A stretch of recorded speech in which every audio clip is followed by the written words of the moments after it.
Hello class, I'm Owen and welcome to my presentation on the Hohmann transfer. It was created in 1925 by this distinguished gentleman in the corner, German scientist Walter Hohmann. It's the most fuel efficient way to get a spacecraft into its intended orbit in space. And its goal is to transfer the spacecraft from a small circular orbit to a larger circular orbit using an elliptical orbit. How it works. So obviously these steps, there are a lot more calculations and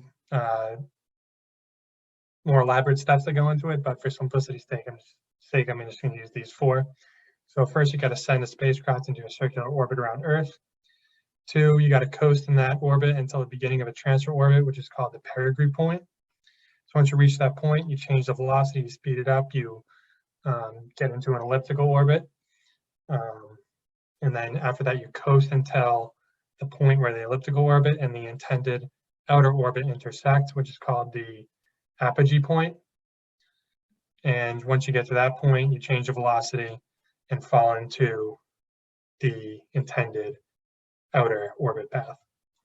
So use a couple diagrams to make it a little bit easier to explain.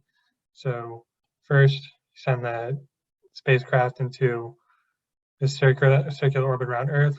Then you reach the perigee point right here, change the velocity, speed up, again to this elliptical orbit path, and then coast along this path until you get to the apogee point, at which point you change the velocity once again and fall into this outer orbit here.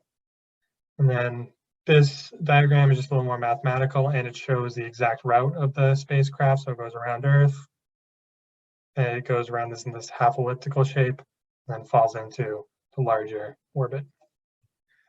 A little other info about Hohmann transfers is that they're used for many different trips and reasons, including bringing supplies to the International Space Station, getting spacecraft to other planets like Mars, bring supplies to the International Space Station.